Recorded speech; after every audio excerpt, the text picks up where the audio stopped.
কখনো নিজেকে পাহাড়ের কোণায় দাঁড়িয়েছেন? মনে হয় না আকাশটা খুব কাছে। কিন্তু তাৎক্ষণিক লক্ষ্য করে দেখবেন আকাশটা কিন্তু কাছে নয়।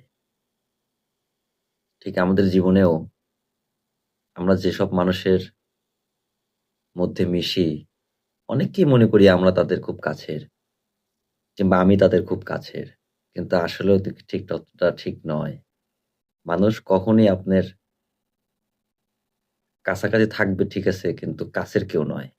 কারণ মানুষ স্বার্থে আপনার সাথে মিশবে।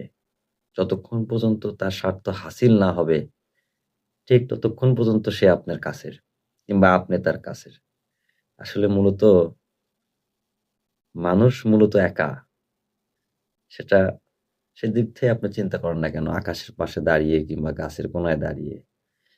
চিন্তা করে দেখবেন আমরা মূলত একা, মানুষ মূলত একা। ঠিক ওই সমুদ্রের মতো।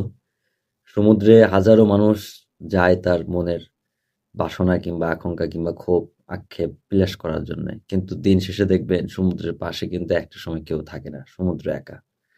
ঠিক মানুষও তেমনই। যতই আপনি ছায়া দেন, নিজেকে অন্যের জন্য উজাড় করে দেন, কিন্তু দিন শেষে আপনি একা। এবং এটাই মূলত কথা। জন্মে জন্মে যেমন হয়েছেন একা, জন্মগ্রহণের সময় যেমন আপনি একা জন্মগ্রহণ করেছেন, ঠিক কবরেও যাচ্ছেন একাই।